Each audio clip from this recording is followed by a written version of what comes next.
Whether it's through rudeness, hostility, or outright bullying, a celebrity's behavior can often leave interviewers feeling extremely uncomfortable. Like when Blake Lively was so mean to a journalist that it nearly made her quit her job. First of all, congrats on your little bump. Congrats on your little bump. Lively's remark was inappropriate, as the reporter was not pregnant, visibly or otherwise. Nevertheless, the interviewer maintained professionalism and attempted to move the conversation forward, only to be met with even more snark from Lively. Did you guys love wearing those kind of clothes that you... Yeah. Yeah. And you know, working in digital... Everyone wants to talk about the clothes, but I wonder if they would ask the men about the clothes. I would. I love Jesse's suits He has some and how that's what I'm he saying. His wardrobe was beautiful. I know. Corey's Everybody. wardrobe was I know. gorgeous. He's Those so high-waisted pants. He's so great. I wish men And wore sorry, high-waisted too. pants I like that know. still. For the remainder of the segment, Lively largely ignored the interviewer, turning away to engage in a one-on-one conversation with her co-star, Parker Posey. Or too. the father with his tank top in bed. It's so good. It's just like Did you that. catch You could feel the it. tablecloth on the light in the Italian restaurant when they eat spaghetti? I didn't and notice that. No. This is a classic high school bullying method, acting like you totally click with your bestie right in front of the third wheel, to make them feel as excluded and ostracized and rejected as possible. But it only gets worse. In the years that followed, the interviewer revealed that she was actually infertile, making Lively's sarcastic remark about her supposed bump all the more painful. In contrast, actor Vin Diesel would make reporter Carol Moreira feel uneasy for a completely different reason.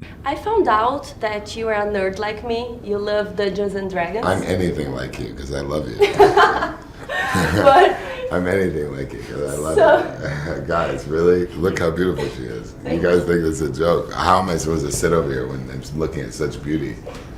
Come on, guys. She's so beautiful. I'm in love. Diesel's pervy behavior didn't end there, as the actor would continue with his unwanted advances towards Moreira, even invading her personal space. eu I love her. Man, she's so f***ing sexy. It's not, I can't do this interview. Look at her. Does anyone say this? Guys, what's wrong? Am I the only one that's saying it? Look at her.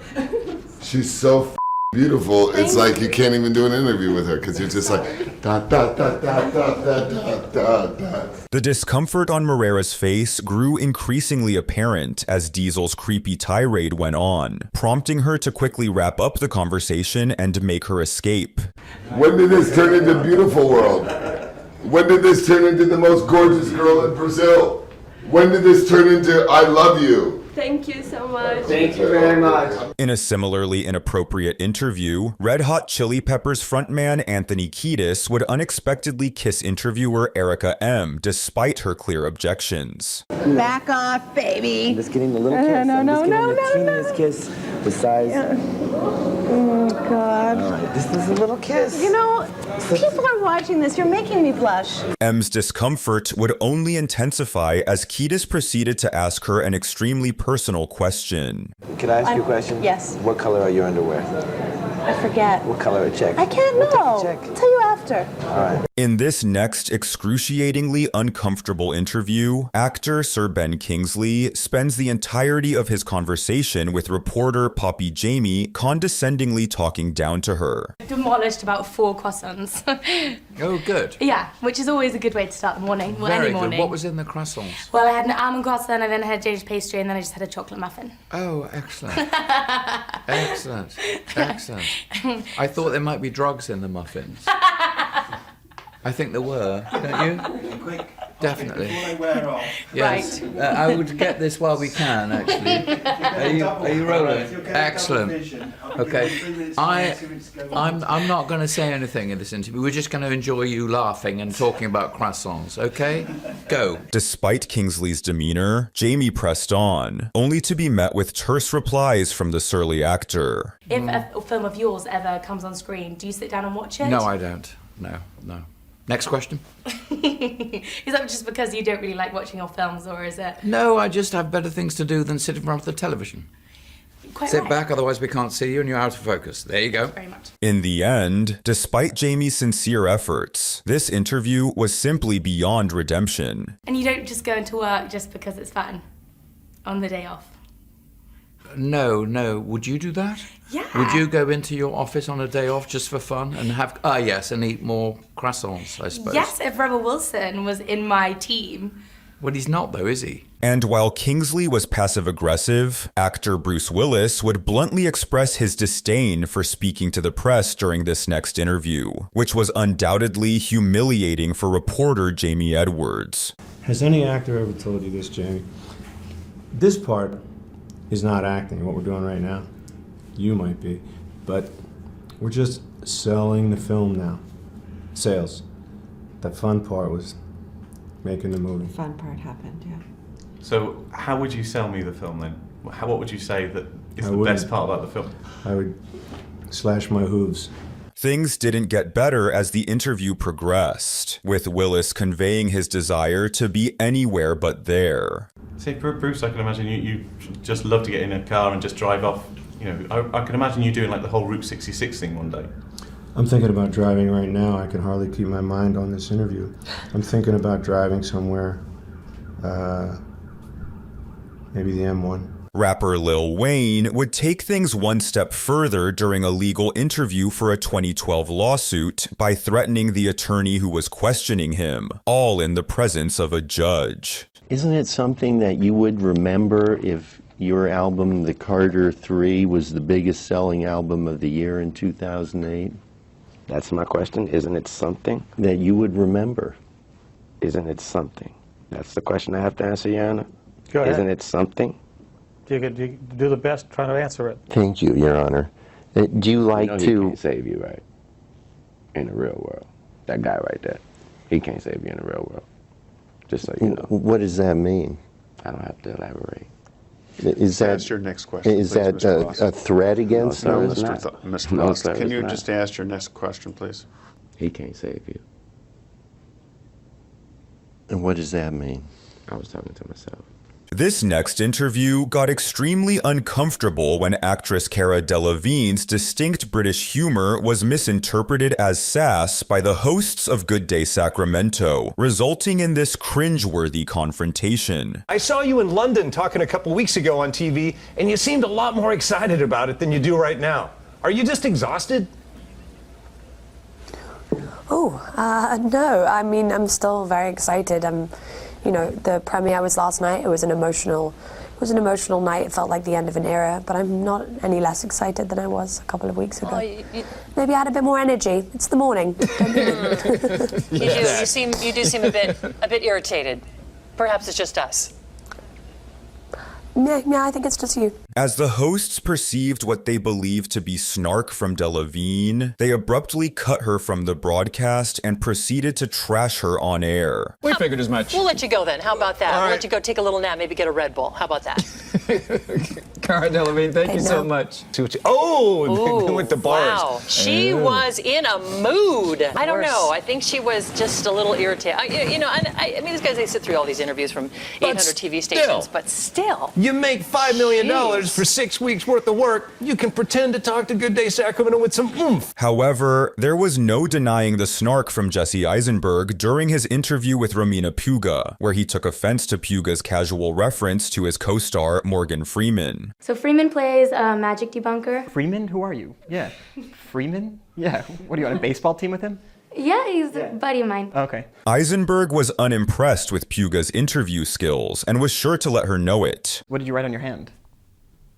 Nothing. Well, I saw there was a lot of things. What was it? A lot of things. Are they questions? No. Are you secretly hiding questions for the interview? You're wondering what it's like to work with Morgan Freeman and you can't remember that? Don't call Morgan Freeman like you're on a Little League softball team with him. Eisenberg continued to relentlessly haze Puga, and it's frankly difficult to watch. Do you know the comedian Carrot Top? Yes, horrible. Well, you were like the Carrot Top of interviewers. Ooh. Yeah. No, and it's a good thing. It's I'm a gonna good go thing. cry now. No, don't cry now. Cry after the interview's over, because otherwise I'll look like I'm responsible for it. Okay, so. Well, you are. Well, I don't want to know that though. Okay, Okay, well, so- you know now. I said your name into camera. What else do you want from me? A magic trick. Okay. So we can wrap this up. hey, you're on my time. Such a jerk. Nevertheless, Eisenberg exhibited less frustration than comedian Jerry Seinfeld did during an interview with Larry King, where the host inadvertently offended Seinfeld by implying that his eponymous sitcom had been canceled. I did. They didn't cancel you. You canceled them. You're not aware of this? No, I'm asking you. You think I got canceled? Are you under the impression that I got canceled? Have I hurt you, Jerry? I thought that was pretty well documented. Is this still CNN? Don't most shows go down a little? Most people do also. Despite his efforts to save face, Seinfeld was clearly indignant, even managing to rattle King in what is now regarded as one of the worst interviews of his storied career. 75 million viewers last episode. Boy, you don't take it so bad. Well, that's the big difference between being canceled and being number one. Okay, I'm sorry. We'll be right back. Jeez. B-movie opens. B-movie opens. Can we get a resume in here for me? B-movie opens tomorrow. Actor Hugh Grant displayed a similarly combative demeanor during a tense 2023 interview on the Oscars red carpet. What are you most excited to see tonight? To see? Yeah, well, I know that you probably watched a few of the movies. Are you excited to see anybody win? Do you have your hopes up for anyone? No one in particular. What are you wearing tonight then? Just my suit. Your suit? Who Yeah. made your suit? You didn't make it. I can't remember, my tailor. That's okay. Yeah. Shout out to the tailor. Yeah. From the very beginning, it was evident that Grant didn't want to be there, giving extremely short responses while showing little interest in engaging in the conversation at all. So tell me, what does it feel like to be in Glass Onion? It was such an amazing film. I really loved it. I love a thriller. How fun is it to shoot something like that? Well, I'm barely in it. I'm in it for about 3 seconds. Yeah, but still, you showed up and you had fun, right? Almost. Okay, all right. Okay. This next mortifying interview would see actress Jennifer Lawrence humiliate an international reporter at the 2016 Golden Globes. How do you see yourself for the Oscars You can't live your night? whole life behind your phone, bro. Huh? You're just not gonna, we can't do that. You gotta live in the now. Sorry. You know? Lawrence was labeled as culturally insensitive for the way she belittled the reporter, who seemed to struggle with English as it is and was simply trying to do his job. And how was We're at the working- Golden Globes. If you put your phone down, you'd know that. In this next case, Katy Perry's brutal honesty left her interviewer speechless, plunging the room into an excruciatingly uncomfortable silence. When I was a kid, I didn't really go to the dentist a lot. And Why didn't you go to the dentist? I was poor. Oh. Yet that's nothing compared to the painful moment where Samuel L. Jackson called out a news anchor for mistakenly assuming he was Lawrence Fishburne. Did you get a lot of reaction to that Super Bowl commercial? What Super Bowl commercial? Oh, you know what? I've admit my mistake. I'm not Lawrence Fishburne. That's my fault. I know that. That was my fault. My mistake. You know what? We don't all look alike. Flavia, you're We may exactly be right. all black and famous. You but are we all don't look guilty. alike. I am guilty. You're busted. Rihanna would put this next reporter on blast during an uncomfortable moment when the singer was questioned about rumors regarding her supposed relationship with Ashton Kutcher in 2012. And will we be seeing a certain Mr. Ashton Kutcher perhaps making a trip over here? Wow, how disappointing was that question? Should we move on to another one? Absolutely. I think there was a question. We've got to move on. I think I'm there's a happy question and I'm here. single, if that's what you were really asking. In this next clip, host Conan O'Brien would be put on the spot by the Pussycat Dolls lead singer Nicole Scherzinger, who caught him staring at her chest. They asked me to be a guest judge, focus, Conan, to be, they asked me. Keep your serious talk. He asked me That to is be kind of hard. It's so, I'm sorry. I'm sorry. This wasn't O'Brien's first awkward moment on his own show, as actress Jennifer Garner has previously called him out for his poor grammar. But there's a time when you snuck into the room to see what the... I sneaked into the room. Snuck isn't a word, Conan, and you went to Harvard and you should know that.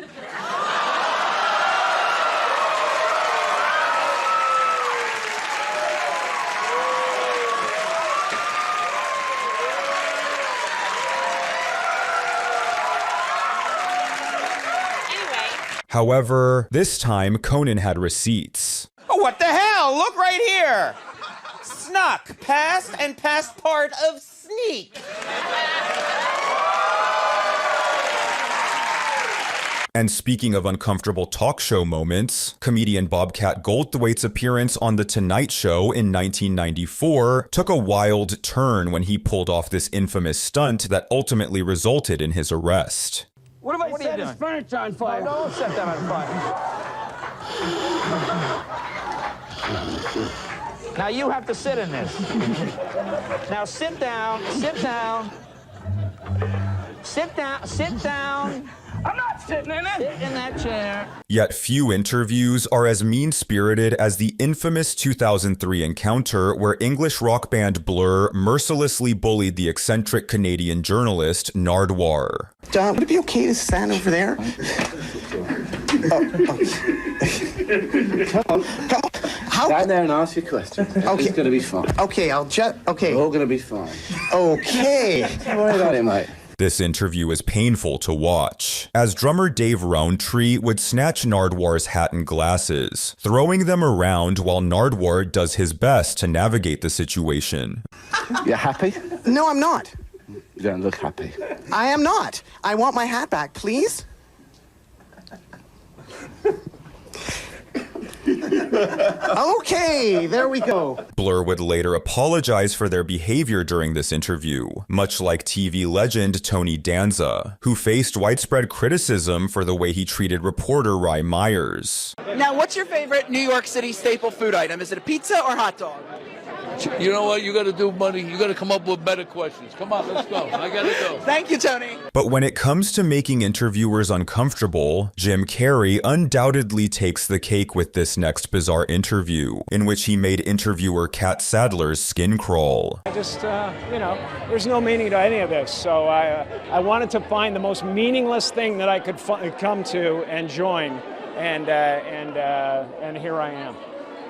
I mean, you got to admit, it's completely meaningless. Although Sadler tried to contextualize the event to Carey, he would scoff at her explanation, expressing his disbelief in fashion icons or in anything else for that matter. Well, they say they're celebrating icons inside. Celebrating Do you believe icons, in boy, that is just the absolute lowest aiming, possibility that we could come up with. It's like icons. Do you believe in icons?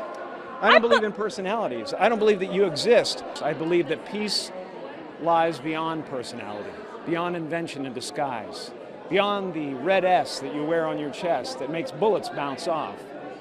I believe that it's deeper than that. I believe we're a field of energy dancing for itself. And I don't care. Sadler's conversation with Carey left her squirming, and by the end of the interview, she was undoubtedly relieved that it was finally over. It's not our world. None of this is real? Nope. So you're just passing We don't through. matter. We don't matter. Oh, wow. There's the good news. Okay.